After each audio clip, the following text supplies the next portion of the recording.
I have been diagnosed over a decade now, and I've come a long way. I did have a mental breakdown about 6 years ago, and I was fully on at Livelands, and the resource in my key worker Amy was absolutely fantastic. She stood with me every step of the way, and she pushed me when she knew to push me, which was amazing because she gave me everything I needed. Every tool you could possibly imagine. She went, this is all you need. And she didn't actually sign me off until I went back at work. I returned to work. I had 3 bereavements in the family during lockdown. But this time around, obviously with the pandemic, everything started to slightly fall apart. The tools that I was given were no longer available, where you could go to a family member, you could go to their house, and you could take the time with them, and your support network were all different people in different houses. We're in lockdown, we're not allowed. So I went through my doctor, took some time off my work, and when I returned I still felt I wasn't quite stable. And I thought, I don't want to do this. I don't want to go through the route of the GP, then the referrals to the hospital. I didn't want to do it that way. I knew what I needed, I just didn't know how to access it. So I phoned my GP, and they have a mental health service. So I phoned and went, can I just speak to a mental health nurse? I don't want to go through my GP because I'd have had a fight with my GP, he would have signed me off again. And I didn't really want that. I needed my work because it was a routine for me. I needed a routine, so I needed to get up in the morning and go to my work and then finish, and that's me.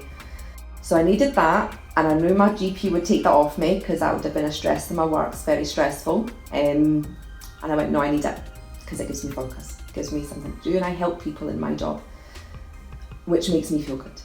I made an appointment and I had Stacey, and she went through every bereavement with me. I was made homeless in lockdown, she went through that with me. Moved into my parents for several months, and I recently finally got my own place, and she went through that with me, which is very stressful when you're moving. But I did it. Sometimes I need reassurance and not being silly. The way I feel, is this normal to feel like? Because sometimes it's all normal to me, it's my brain. So I need sometimes perspective of somebody else. Now your family are going to give you a different perspective. Your friends are going to give you a different perspective. You need that service where somebody is impartial and knows your illness. And that's what she did for me. And then she stayed with me right the way until I've moved into my house. And that was me. It was like everything just settled again. I just felt like that was what I needed after everything that happened. She got me there. How many people out there don't know, phone your GP and ask to speak to a mental health nurse? That was it. And I got an appointment straight away. If Stacey hadn't been there, I would have spiraled. I know I would have fallen back into bad habits. And that was frightening in itself, not being able to speak to someone out with to tell them exactly how I felt and what it was like in my head and the thoughts that were going through my mind, which is what the mental health service gave me. They understood it.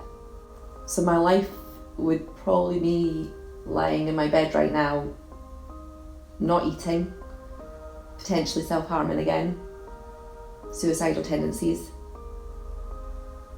But that didn't happen.